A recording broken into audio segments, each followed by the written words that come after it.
Welcome to another edition of the Sunday Politics with Matt podcast. Benjamin Franklin once said, "In this world, nothing can be certain but two things, death and taxes." While that may not be true, you can rest assured that the government is eager to take some of your hard-earned money and use it for other causes. In today's episode, we take a look at some new news regarding taxes from the Trump administration and what that could mean for you, drawing on a parallel from the book Economics in One Lesson by Henry Hazlitt. As always, be sure to like, share, and subscribe. Now, here's the show.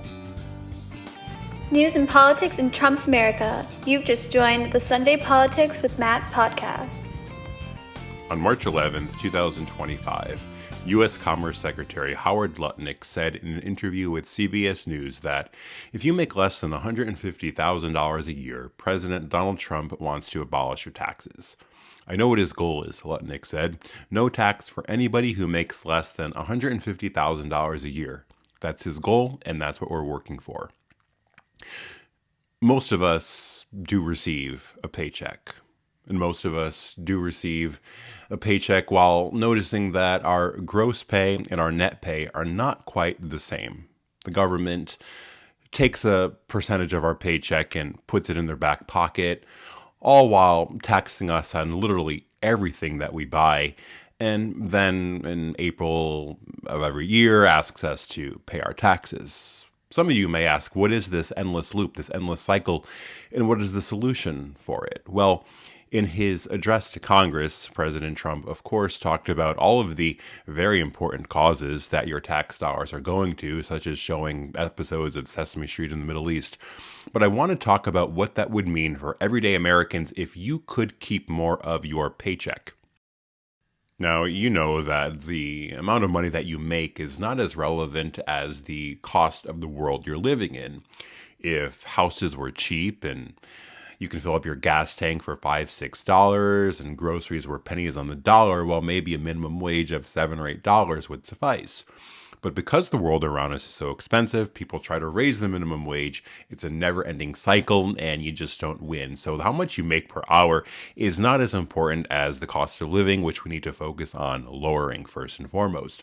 But I don't think anybody would disagree or be, upset with keeping more of the paycheck that they earn, especially when those tax dollars that you're giving to the federal government are going to some absurd causes. But I do want to make an example out of the book Economics in One Lesson by Henry Hazlitt. This book is several decades old, but Henry Hazlitt was a libertarian philosopher, an economist, a journalist, and he was the founding vice president of the Foundation for Economics Education and an early editor of the Freeman magazine.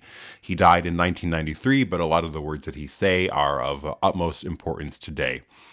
And the way he talks about money and profit and how it relates to mega corporations when compared to a local business is really illustrated well in this chapter, and how it relates to spending money, keeping money, and how it keeps our economy afloat. So the example that Hazlitt writes here is a young hoodlum, say, heaves a brick through the window of a baker's shop. The shopkeeper runs out furious, but the hoodlum is gone. A crowd gathers and begins to stare with quiet satisfaction at the gaping hole in the window and the shattered glass over the bread and the pies.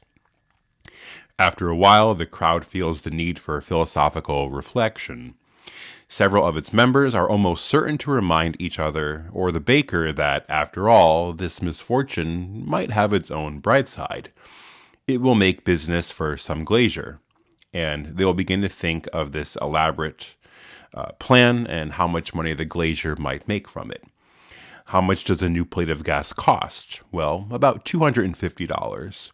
That's, wow, quite a sum. After all, if windows were never broken, well, what would happen to the glass business? Then, of course, the thing is endless.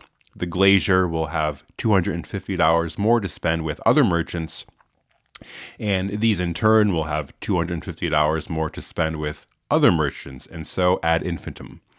The smashed window will go on providing money and employment in the ever-widening circle. The logical conclusion from all of this would be, the crowd drew, that the little hoodlum who threw the brick, far from being a public menace, was actually a public benefactor. But why don't we take, well, another look? The crowd is at least right in its first conclusion. This little act of vandalism will go, in the first instance, in the way of meaning more money in business for some glazier. The glazier will be no more unhappy to learn from the incident than from an undertaker learning of death. But the shopkeeper, well, he will be out $250 that he was planning to spend on a brand new suit. And because now he has to replace a window, he will have to go without a suit or some equivalent. Instead of having a window and $250, he now merely has a window. Or, as he was planning to buy the new suit that very afternoon, instead of having both a window and a suit, he must now be content with the window and no suit.